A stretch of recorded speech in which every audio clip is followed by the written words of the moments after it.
Hello, listeners. My name is Damo. And I'm Clarky. This is Footy Mailbag.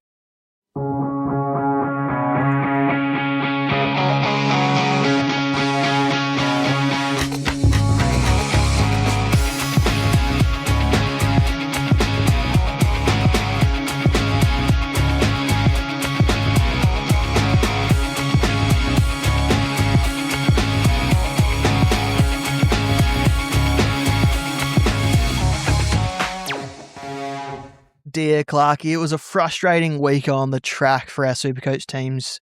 Scores very low for a lot of teams. Scores so low that I haven't even seen them since we were best 18 in the bye rounds, and we had more players contributing to the scoreline. So pretty frustrating set of circumstances for a lot of people. Yeah, it's a weird week. Looking at my team in particular, Wayne Miller and Dan Houston were my two best defenders, and I own Nasiah Wanganeen-Milera and Lockie Ash. So I don't know what to make of that. I managed to completely mess up I missed the VC loophole as well on Harry Sheasel and ended up with a captain on the Will Ashcroft because I was busy. That's how life gets sometimes. So probably just a good week for a lot of people who are in our position, Damo, to just go, hey, look, this game's not serious. Like, you can't predict anything. All you can do is the best you can with what you got. And unfortunately, what I got is Max Holmes on the bench for the rest of the season. Yeah, my team was put in a precarious position when Will Day was rested against Richmond with whatever that was. So I had Joel Fitzgerald on my field for 24 points, but he ended up being my 23rd score, so he dropped out. I still had 23 players playing, but my 22nd score was Murphy Reed's 34, which wasn't much better. So what happened there, Damo? I gotta ask you personally, as the Freo man, what the heck happened to Murpherton Reed? Josh Lai happened to Murphy Reed. The guy got tagged. Josh Lai's had roles against guys like that. He was torched against Nick Watson, was it Tom Papley complete goalless in that game, was it? Or it was someone from Sydney that he kept goalless. That, you know, he's continuing to learn, Josh Lai, and he put Murphy Reed to bed in that game, and he was virtually impactless. So yeah, told Murphy Reed to have a lie down so he could tuck him into bed, put him to sleep. Pretty much. Clarky, what caught your eye this week? What caught my eye this week is a wonderful 127 from Took Miller in a team that is definitely struggling, and against the Bulldogs we probably expected a better result. But a 127 from Took Miller is fantastic. He wound back the clock and had, I think it was just over 30 disposals and a goal to his name for the game, and was really instrumental in a team that was just very mid for a lot of that game. The only way I can describe Gold Coast at the moment is clunky. They just don't feel like a team where every piece of their team is working together cohesively. And it's probably hard to want to win when your coach has declared your season over. It's almost like that was weird. It's almost like that whole mindset has just resonated through the club and almost, you know, dripped acid over the place. So yeah, can we cover that? Because I believe, correct me if I'm wrong, Damo, I believe that Dimmer Hardwick had to apologize to the playing group for making those remarks. How dare you, as a head coach, say that publicly? Like, I don't care what you say behind closed doors. I don't care if things are looking bad, but to go out into the public and to put that out there while your team sits at home and goes, what the hell? Like, what is happening? What? No. It's just despicable. And there's still a mathematical chance to make wildcard if they get their act together. It's really, and it's a symptom, right? This is just one symptom of a club. You remember earlier in the year, Damo, where Carlton massively had the yips? I can't think of any other way to describe it, because Carlton should have been performing and they weren't, right? And it ended in the sacking of Michael Voss. Yeah. Gold Coast look like they have the energy of that Carlton, where it's a mixture of frustration and a lack of passion that is kind of driving them, with some killer individual performances at times. But if you're looking at your club and you're going, maybe Mac Andrews should play forward instead of being the brilliant defender that he is. Or you've got John Noble trying to kick your goals because nobody else can, and you're looking down the barrel of Ben King leaving at the end of the year. Like you've got to find that motivation somewhere. And I think that's the part that makes me sad, is to see them so successful last year and to have all of that energy sapped in one season. It's a difficult pill to swallow. And that's not to say that they couldn't put it back together still. Like you said, they're a mathematical chance, but it's hard to watch that kind of football. Yeah, absolutely. And it almost makes you wonder if Damien Hardwick wants to coach. Remember, he left Richmond because he just didn't have the passion for it anymore mid-season. They were performing okay. They were probably reaching their rebuild sort of era that they're in now, but they were doing okay. There was still, the elements of that competitive premiership team that they had, and he just left because he just didn't have the passion anymore. And the way he's reacting to games, the way he's talking to the media, it almost feels like he's back to that sort of mindset. Like he never really quite got that break that he wanted, and now we're seeing the effects of it. And we're seeing that the coach merry-go-round start with obviously Ken Hinkley landing at Tasmania. Carlton are in the midst of their process, as well as Essendon. Could we see Gold Coast enter that process as well, with Damien Hardwick getting to the end of the season and going, I don't really want to do this anymore? You're giving him a lot more grace than I would, because I think if that is the case, that's almost worse, because why would you come to a club and put them in this position only to go like, oh, actually my heart isn't in it? And don't get me wrong, like I'm not saying that Dimmer doesn't deserve his own mental peace and doesn't deserve to find his own happiness in whatever capacity that is, in whether it's in the AFL world or elsewhere. But to do that you're doing it to a whole club. There's a whole team of players, like a list of 46 individuals who relies on you to lead your club through thick and thin, right? Like he tells it like it is, and that's one of his strong points. But there's a little bit too much of that going on, where at some point you need to change your mindset, and it can't just be, call it what it is, woke coaching. Like you can't just be given sprays all the time and expect things to change, because there are things clearly deeply wrong with the club's mindset and its trajectory. And that's hard to get back, right? Like get your players having fun and the results will come. That's what last year was for the Suns. Damo, you mentioned Ken Hinkley. Should we talk about Tassie? Because that's more fun. I mean, just to get back to your point first there with what caught your eye, Tug Miller. It was amazing seeing what a defensive midfielder could do for the Gold Coast system, because they were in that game against the Western Bulldogs for a lot of it. It's just, like I said, they were clunky and not really put together. But for Tug Miller to come out with 39 disposals and 5 tackles and 5 marks, it just shows what a guy with defensive intent can add to their midfield mix and make them look a little bit more put together, even if they weren't fully together in this game. So I reckon Tug Miller as a midfielder probably sticks around for a little bit longer to see if they can resurrect whatever part of their season they've got left.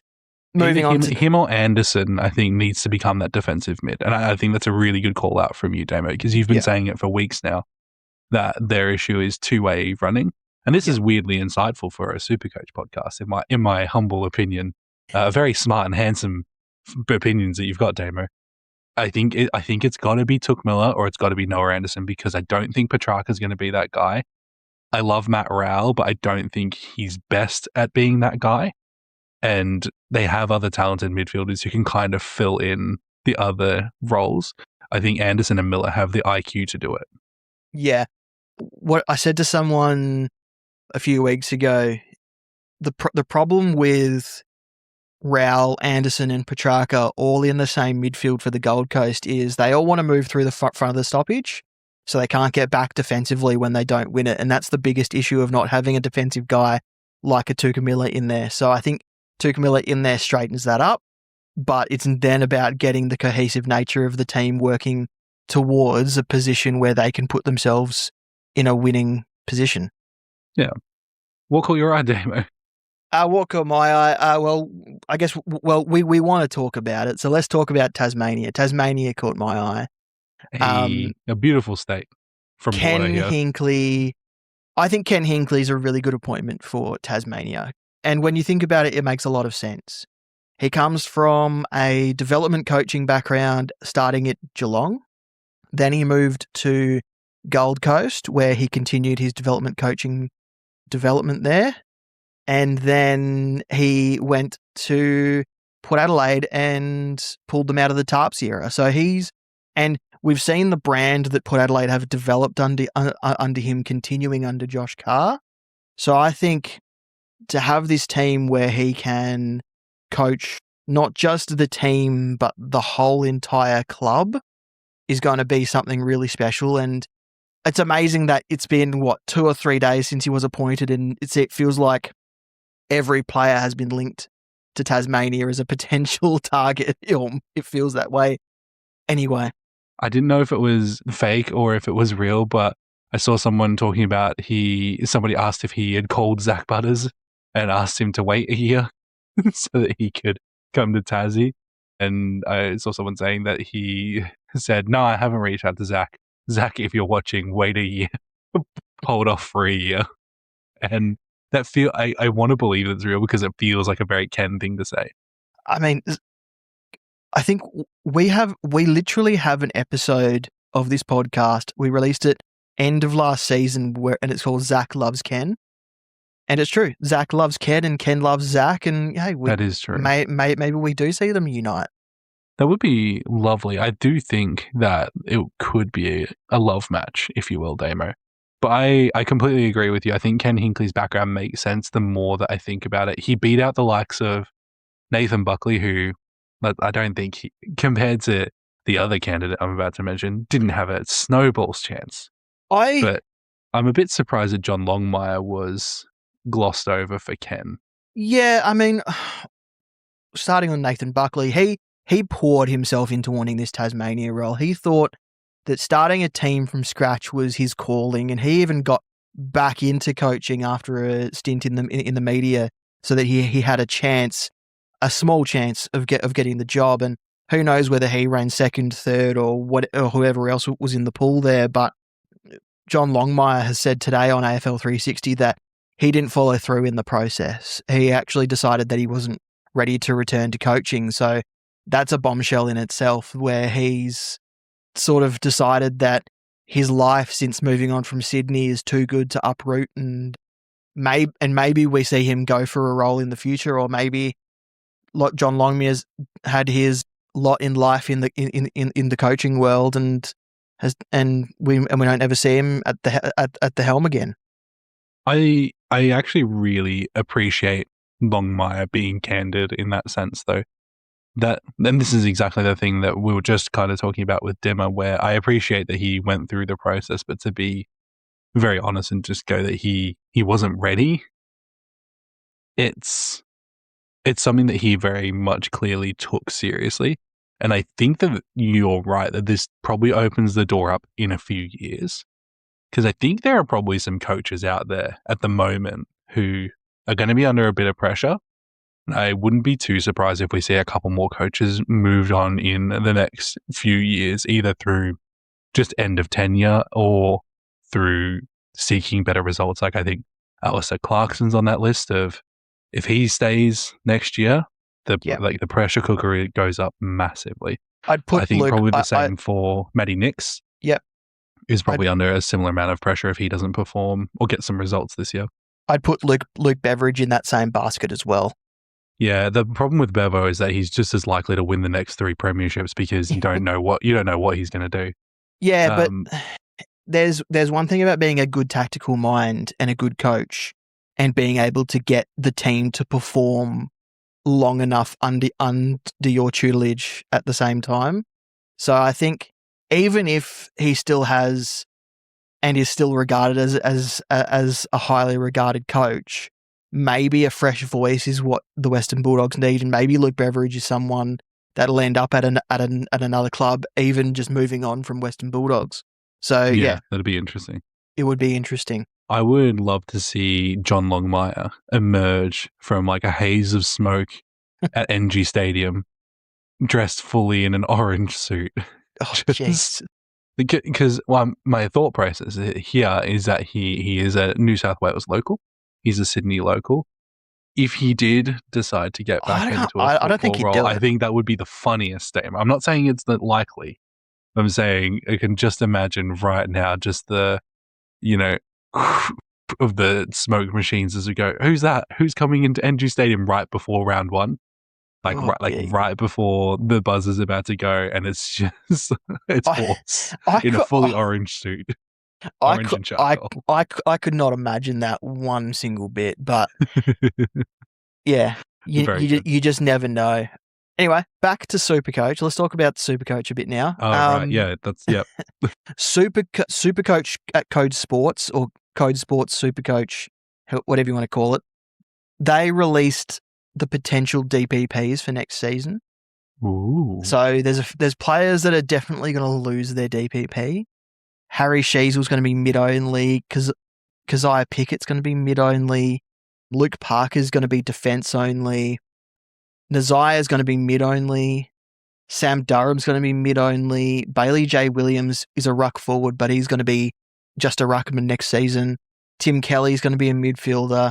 And Hugo Hall-Khan, the mid-season pickup for Adelaide, will be a defender next season. So no surprises there really in that list. But I mean, I see Holmes as well, mid-only. Not necessarily. Not necessarily in this list, though. We've seen players lose DPP and then completely wipe off people's radars. We've seen it happen. We saw it happen at the beginning of this year with Isaac Heaney. He lost forward eligibility, and then people didn't really look at him as a true option. But we've seen him come out and be one of the top midfield options of the season. So I think there'll be a world where Harry Sheezel might be a popular starting pick. Kozzy Pickett might lose the appeal given his topsy-turvy nature of the way that he can sort of fade in and out of games. He'll be great to pick up when he gets forward halfway through the year. Yeah. Luke Parker as a defender will be an interesting topic if he plays on. Nazia as a midfield only, I think he could be overlooked by some, but there's no reason to. But I think he's one of those guys who will be looked at in the same way that Isaac Heaney was to start the season. And then all the other ones are probably not in the conversation for starting selections. Holding on to their DPPs, Max Holmes, he's likely to stay as a mid defender. Okay. Is it close? Is it closer than, is that why I thought it is fairly close. It is fairly close. Yeah, okay. 36% defense, 60% mid. Yeah. Christian Petrarca is likely to hold on to mid forward. Sam Flanders won't stay as a mid forward, but he's likely to be mid defender. That's crazy. Yeah. Max Hall will keep his DPP, and so will Zach Bailey. Tuke Miller, who we just talked about, will as well. And then Zane Zakostelski will be... Well, Zane Zakostelski, who was one of the shining rookie lights earlier in the season, he could be a defensive ruck again. That's pretty good. I think out of all the guys that you've said, I think there's none of them really lose their appeal. I'm actually very, very likely to consider Tuke Miller at the right price to start next year. But he seems to build into seasons a lot better. Yeah. I don't see, and I know that we're obviously, it's time to start looking ahead for those of us who aren't in the top 1,000. I don't see a world where let me put it this way. Harry Sheezel will be next year's Bond, must start. I don't think after this season and last season, there is a world where you go, Harry Sheezel is not that guy. Not worth, he could borderline be the most expensive player in Supercoach next year. Oh yeah, there is that chance. By a country mile. He's only, I think, 21 points behind Gawn for the most points this season. So yeah, and he's currently 693,000. Yeah. So he could be a 700K player next year. I'm high on Harry Sheezel for 2027. But I actually agree with you. I'll probably pass on Nas. Max Holmes, I think, once again, he's finishing this year at 560. He's not going to come back, not going to feature again this year. And they'll probably bump him up to close to 6 again. Yeah. And I once again, as I said at the start of this year when he was almost 600K, I believe. Yeah. I don't see a world where you shouldn't start Max Holmes. Yeah. Players who haven't locked in DPP yet. Isaac Rankin could potentially be a mid-only. Chad Warner could potentially be a mid-only. Riley Sanders potentially mid-only. Shea Bolton potentially mid-only.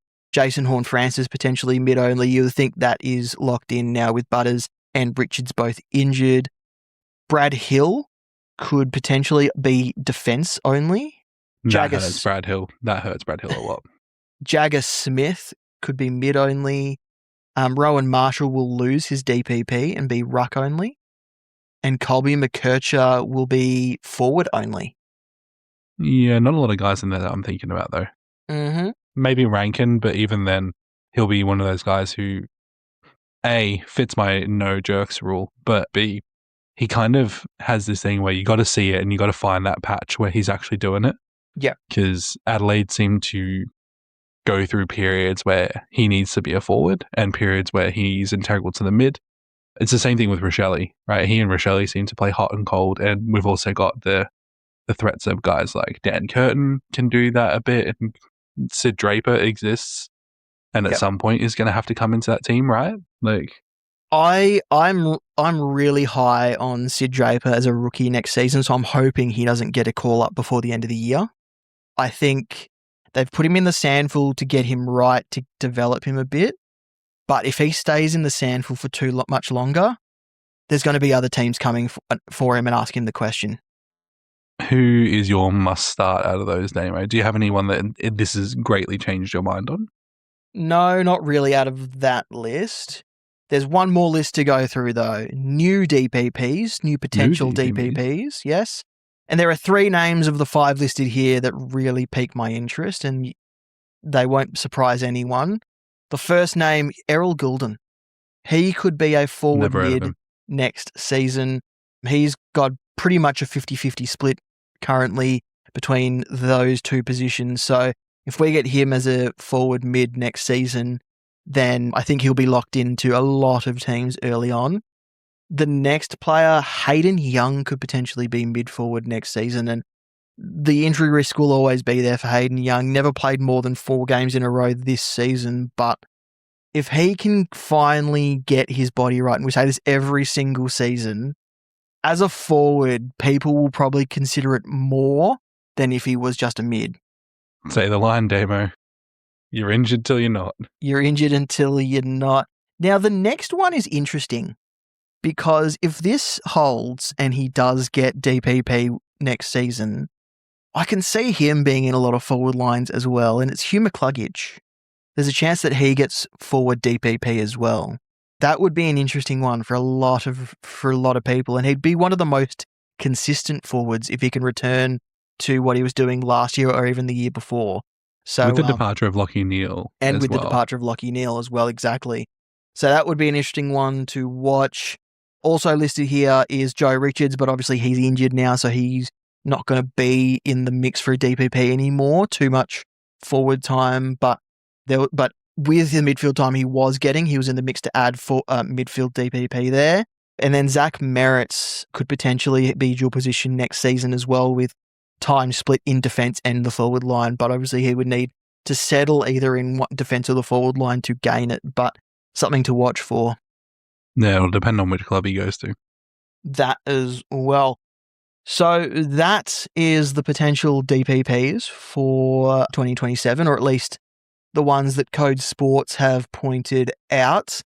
The other thing that I came across just tonight, shared by Silvertop Hurley from the Between the Arcs crew, is the perfect Supercoach starting team for 2026. This team, even with 0 trades, would be 10th currently on total points. That doesn't feel right. So he started with Lockie Ash in his D1 position with Wilkie, Noble and Newland. His midfielders were Holmes, Neale, Davies-Uniacke, Oliver, Sam Berry, Hugo Garcia, and then Will Dersma, Jagger Smith, and then obviously the rookies on the bench. The ruck line was Jackson and McAndrew, and the forwards were Harry Sheasel, Josh Tracy, Brad Hill, Tom Sparrow, Geordie DeGoey, and then rookies. And then the flex was Max Gawn. Interesting. there is one thing that stands out with this team for me, and it's that there is only a handful of those high-priced rookies that were available at the start of the season. So there's no Sam Grill as the main one that stands out to me. There is none of the rookies from the only rookies from the draft class that just came in at the beginning of the season. There is only Will Dersma and Jacob Farrow in that mix. So it's quite amazing considering we were all talked into the likes of a Sam Grill. I'm just trying to think of some other names. Dyson Sharp, Patrick Rechko, all those sorts of guys. But this guy here, Dersma. Pardon? Willem Dersma. He's in this team. He's in this team. I haven't seen the team. But yeah, so yeah, Dersma and Farrow are the only high-end rookie picks from the draft last year that are in this starting team, which is pretty amazing, really, when you think about it. Okay, so the problem that I have with this, and this isn't to be a poo-poo guy, but I'm going to be a bit of a poo-poo guy. I hate this game because I feel like it's designed to make me feel bad with the benefit of hindsight. Because, like, that's all well and good. Like, we've got this team, and it's like it's really interesting that statistically, if you had started this team and you hadn't done any trades, you'd be 10th, theoretically. Yeah. Who the fuck would have started this team? Respectfully, like. Yeah. That's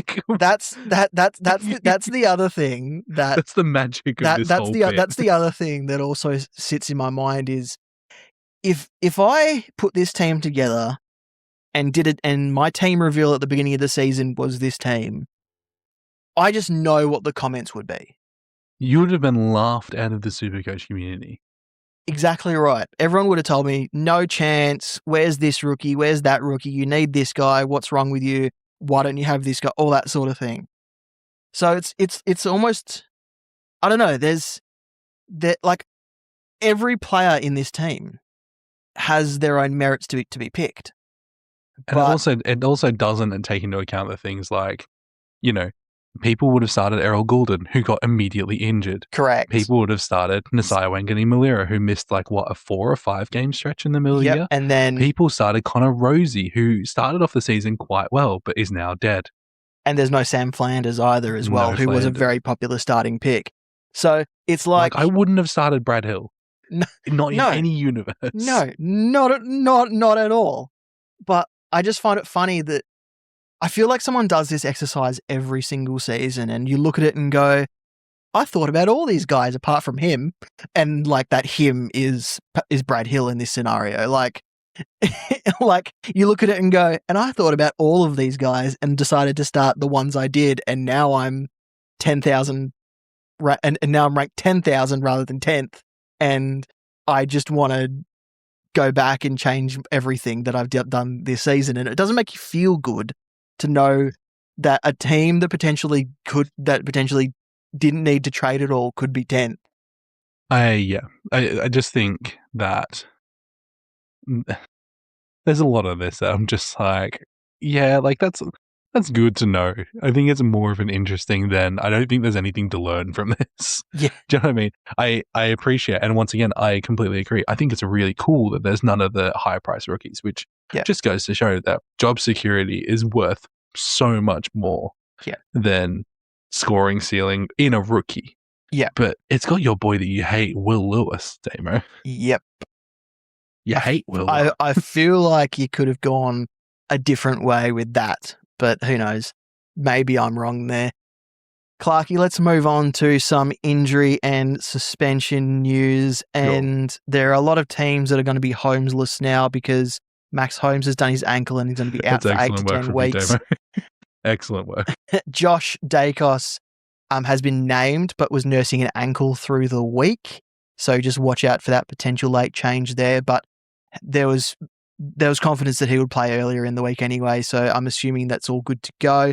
Joe Richards has a broken finger and he was going to be on the traffic lights this week. I thought he was a great, cheap DPP option for people, but that's gone out the window. It's not to be. That's gone out the window.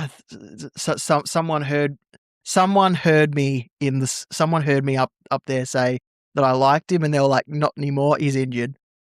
Tom DeConning is a test to return. That's a big one for Rowan Marshall owners. And Max King is also going to return as well. If Tom DeConnick returns and Rowan Marshall scores quite poorly, Damo, I want you to be insufferable.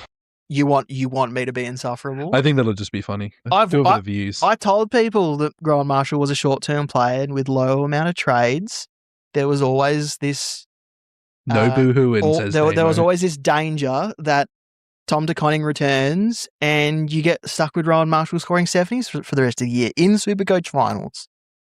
Sucks to suck. Yeah, so obviously people want to get rid of Max Holmes now. So the best Max Holmes replacements, if you're replacing him in defence, is Bowie, Malera, Mills, Noble, Whitfield, Roberts. Any other names you can think of there, Clarkey? No. Parker? And then did we say Parker?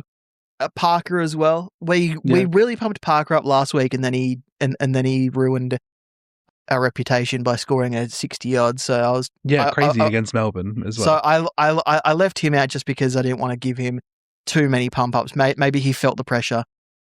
Midfield, if you're replacing him in your midfield, Bailey Smith obviously is going to be a really good one. He's only had one score below 97 for the whole year, and that was in round 0. I feel like he's an obvious one. Isaac Heaney as well, with Sydney's run from here, is going to be quite good. Errol Goulden is in that same boat for a bit cheaper. Jordan Dawson, Lockie Neal, and Will Ashcroft as well. Love it. And then if you need to do it in 2 trades and need a cheapie, Ollie Greaves is a 99k mid and scored 54 and 57 in his first 2 games. I don't even know who that is. A rookie pick from the draft, was top 20, touted, and then slipped all the way through. Cool. Yep. Doesn't illuminate anything for me. But hey, good for him. Yeah. He's doing it. He's living his dream. He's doing it. That's right. All right. And now we get to the spark. Clarkey, who is your spark for this week? Listen up. It's like junk time. Let's call it what it is. This is the junk time of the Supercoach season. So it's actually really hard to pick a spark that's not an obvious one. A lot of the people that you're replacing, you need someone who's consistent and reliable, so you'll probably just get one of those guys. But if you're crazy, if you is muy loco, as they say in Italy, you might want to consider Ned Moyle. Jared Witts is all but retired. He's in his rocking chair, waiting to be put down for a nap. But Ned Moyle has stepped up. He's had a 3-round average of 120 and just seems to keep on going. He's finally getting the opportunity that he's needed for so long. This is probably more of a draft play, the more that I think about it. But I absolutely don't hate it. Coming up against Carlton this week, but has scored 127 against Darcy Cameron, 118 against Lockie McAndrew, 119 against Timothy English. Comes up against Pitney/Reedy, Gawn, Briggs. Who's rucking at Brisbane? Draper. Yeah, and then whoever is alive at St Kilda in round 24. So not the worst opponents, and he's really been having some good form at the BFL. I like Ned Moyle. And we were talking about 20 to 27 before. He's on my short list for a potential starting ruck place, especially if Jared Witts retires next season. So I like the Ned Moyle pick. If you want someone who is in any other position, Tom Sparrow. Yeah, I think I've done him before this year, but he is just having a season. Like this is his time to really step up, and I hope that Melbourne re-sign him. 3-round average of 122, coming off a 140 against North. We play, I believe, Geelong this week, then Fremantle the week after. Fremantle's 2 weeks after. I don't know who you play in between. We play Gold Coast in between. Oh God, Geelong, Gold Coast, Freo, Port, and the Bulldogs on the run home. All reasonably good matchups, I guess. Yeah.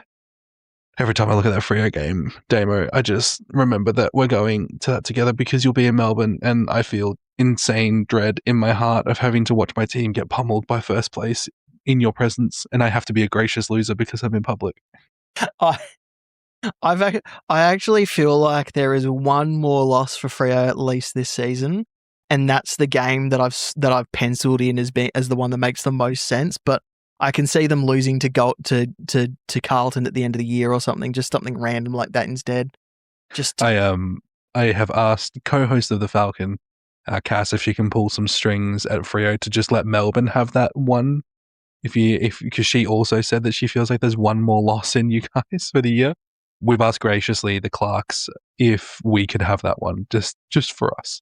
Yeah, So, maybe. Damo, if you can use your contacts at Freo just to say, let them have one, that'd help. I think they're screening my calls at the moment, to be honest. Yeah, fair enough. But there's your Sparks this week. All right, let's put on the boots, grab the lasso, and go out to the ranch for some questions. The first one comes from Benji.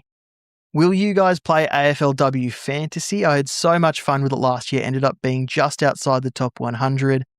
Best ever season in any fantasy game ever. Love you both, X. Oh, thanks, Benji. We appreciate you. I'll be playing AFLW Fantasy. I haven't had a chance to look at my team yet, though. I've put a team together, and we'll also have Liam from Free Kick Fantasy Pod also on to preview the season before that begins. Probably next week sometime that episode might go up, or the week after, definitely before the season begins. But yeah, if you have any questions that you want me to ask him, shoot them through and let me know it's for that episode and I'll ask him. But yeah, definitely I think I'll play the AFLW Fantasy. I agree, it's a great format. It's actually helps me pay attention to the league a bit more, which, helps my interest in it. I mean, I didn't really have to get help with interest in it, but obviously playing the fantasy format makes you pay attention a little bit more, especially learning the player names. Is Liam? They are the official AFLW Fantasy podcast. If it's Liam, Jono, and Mel. Yes, right? Is that's going on this year? So yep. Hey, big shout out to those guys because I've been following them for a while, and Damo, I know you have too, and it is fantastic that they have been given the official AFLW Fantasy Podcast title. Like, that's so wonderful, and they do such good work. So make sure you go and give them a follow, like, preemptively. I'm going to say this before we even do the segment with Liam. Go and follow those guys. Go and support them. Support women's footy in general because fucking, what are you doing? It's great football. Go watch good football. But go and support those guys and give them so much love because they put a lot of work in, and they're my go-to for all of the information that I need. Yeah, absolutely. Next question comes from Jose. He wants to know, he wants us to rank these players for the rest of the season. Wilkie, Mills, Wayne Malera, Tom Sparrow, Isaac Rankin, Zach Bailey. It's a mix of players in different positions there. Zach Bailey, Tom Sparrow, Rankin, Malera. Yeah. I'm just vibing it, Damo. I've got Mills 1, Bailey 2, Wilkie 3, Malera 4, Sparrow 5, Rankin 6. Sounds good to me. There you go. Jared has written in and asked, who's the best replacement for Holmes? Can be at flex, so any position possible. Thinking one of Gawn, Heaney, Neil, or Ashcroft, or anyone else you would prefer for the run home and Supercoach finals. Thanks, legends. Love the pod. And he also enjoyed my work on Between the Arcs during this week. It's great to jump on with Horse there. So thanks for listening into that, Jared. Make sure you also listen to The Falcon. They talk about the Ken Hinkley appointment and who could be targets from all the other 18 clubs. So go and check out what Clarkey did during the week. Yeah, we had to send our favourite sons back to Tasmania, conscripted into the army. Okay, I'm going to do this one. The answer is Ashcroft, Gordon, Neil, Heaney for me. Only because I'd put Neil higher, except he cheated on his wife. Fair enough. I think any of those four options that you listed is fine. We obviously listed some other guys at the top of the pod that you could take a look at. But yeah, of those four that you mentioned, I think Gawn or Ashcroft or Neil, any of them, whoever your heart desires. Agreed. Next question comes from M. I believe this is the Supercoach Mama, but I was unable to confirm before we started recording. And let us know. She wants to know, what new hobbies should I start doing now Supercoach is finished? After my high of highs, I had a disaster rounds. Holmes sigh, no more trades. What new hobbies could people take up? Trapezing? Damon went straight from the put your body on the line and financial investment. I was thinking book club. Book club's good. Go out and meet some people. Go out and meet some like-minded people. What about gardening? Just generally as a hobby. Yeah. Lawn mowing. Lawn care. Lawn care. Yeah, exactly. I like that. Go and grow some jasmine. Jasmine's really nice. It smells lovely. What about when it flowers? Home Improvement? The TV show? I love how we both did our own little version of the crop there. Okay, here's crochet. I like crochet. It's a dexterous activity. Keeps your fingers nimble if you don't have the old carpal tunnel already. You can learn how to do a Rubik's Cube. I don't know if that's a hobby, but see how fast you can get. How about golf? Golf's good. Bad for your back. If you're bad at golf, you can really hurt yourself. Tennis? That's tennis, baby. Yep. All good options. My personal favorite would probably be the book club because it's low impact. You could also take up swimming, do a puzzle, go out and generally live your life for the betterment of others. Yeah. Excellent. Take the dog for a walk. And if you don't have a dog, take someone else's dog for a walk. Yeah, go and steal someone's dog and take it for a walk. I never said steal. I said take someone else's dog for a walk. I never said steal. Take, steal, same thing. Next question, and the last one we have here comes from Les. They say, I can't believe I'm asking this because I've played since 20 trades were the norm and had no issues then, even finishing top 1K in a couple of those years. But the last 2 years have been so fucking annoying with injuries and shit, starting to think 40 trades aren't enough. What do you think? Damo, I think they think that less is no longer more. Oh, God. Yeah, Clarky. yeah. Hey, oh, no, Clarky. The thing that we've spoken about this a lot, and we spoke about this when the trades went up to 40, right? Which, as we all remember, was essentially one of the worst things that ever happened to Supercoach, according to some people. And the thing that has happened is the way that we play the game has changed. When we had 20 trades and all the variations in between, maximum scores probably weren't as high. It required a little bit more reliance on luck. But also, we've played a different style of football then. I think we've seen this year probably more injuries than I can care to remember to at least Supercoach relevant players than in previous years. The rookies have actually been quite good this year, but the forwards have been a bit inconsistent. So it's all swings and roundabouts. I like the 40 trade format because the game is constantly different. And I don't think there's ever a reflection that we can have that the game has actively been ruined by any of these changes because it's just different. We still all get together as a community. We still rally around each other. We still have good chats. I'm tired. I'm very tired of this time of year, but I think the game's good. I've seen two camps here. So Kev, who was at Jock Reynolds, I think he was phasing out just as I was starting there, but he's been very big on this. Back in the day, there were 20 trades. People complaining about trades now would have never survived and all that sort of thing. So I imagine he's been able to sort through his trades pretty effortlessly and probably still has a few left over now, just by the way that he's talking. But there's been some people who have been using 40 trades like a breeze, and there are some people who have been powering through the 40 trades, even though they came from the 20 trade format and still struggling. So I think it just depends on what sort of luck you've run into this season or over the last couple of seasons, whether 40 trades have been enough or not. But I think 40 trades is where it's going to land for at least the time being. I don't think they're going to up from that for quite a while. I just think I just think it comes down to strategy now. I think the strategy now has to shift from we've got trades, we can trade them out, it's fine, we've got enough trades, to you almost need to ration the same way that you rationed the 20 trades. So I don't think 40 trades is too much, but I don't think that it needs to be dropped or improved on either. I completely agree with you. And I think the problem as well with that is it is a game of strategy, but it's also a game that's completely unpredictable. Yep. So you can go in with whatever strategy you want for next year that suits your play style and still run into some rotten luck. And I'm not saying that you need luck to be successful. I think there are teams that are successful because they're patient. There are teams that are successful because they got lucky. There are teams that are successful because they nail their captains every week.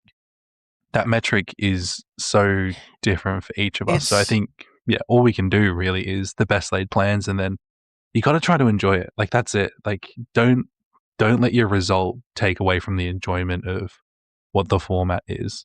Like, be disappointed if you have a bad week, but know that you can't predict everything. Yeah. That's all the questions for this week. If you want to send a question through to get answered, the link to the question form is on our website, or you can comment on any of our social media posts asking for them. We need them by 8 p.m. on Wednesdays.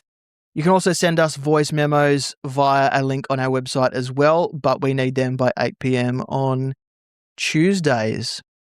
Clarky, it is the last full featured traffic lights of 2026 this week. Yeah, and a big shout out to you, Damo, for your work on the traffic lights. A lot of people don't know.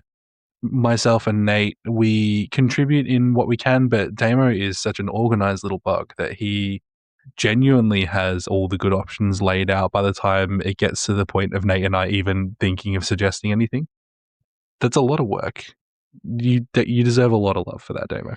And I just want to give a shout out to the community. When we announced last week that this week was going to be the last traffic lights, our community regulars just came in to thank us for the season, for the traffic lights that had come out to that point. So it was great to see, and it really just shows that we definitely need to bring it back next season, which was already in the plans, but it just cemented that we needed to definitely bring it back and continue to improve our logic when it comes to putting them together. So yeah, so the last traffic lights of this week, keep a lookout on our socials and our website shortly after teams drop on a Thursday. Green is good, yellow is hold, red is trade or avoid.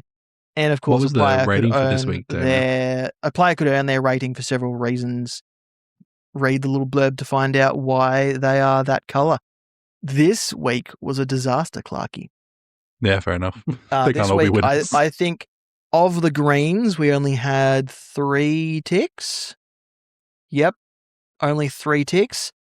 And yeah, it wasn't a great week, but I think you're welcome, community. But I think the whole Supercoach week was a little bit odd. Was a little bit skewed, yeah. So hopefully, if you did go for any of the players that we recommended in the traffic lights last week, they can perform well for you this week. So that it's good that we have a metric that it's now. Not a complete bust. It's good that we have a metric now to see how lucky we've been. Yeah, and going through the season, we've actually been pretty spot on with our advice for most of it. There's been a couple of weeks where we've completely missed the mark, but but the player has eventually come good. So, it just shows that we're doing our jobs and doing our research properly when we're putting traffic lights together. Sounds good to me. Clarky, time to go through our vice captains and captains for the week. Just a reminder, go and check out Nate's captains article. It's on the website. It was my fault. It went up a little bit late this week, went up this morning if you're listening on a Wednesday night. But it is up there. He's circled some great options for us this week. Hopefully better options than last week. So go and check that out. But Clarky, who have you landed on for your vice captain and captain? I've gone with Marcus Bontempelli into Harrison Sheasel.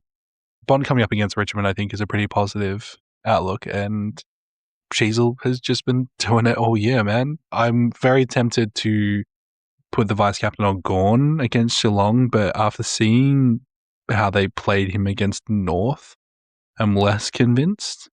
So there's a few other options I have in the middle there, but I don't think any of them really spark too much joy.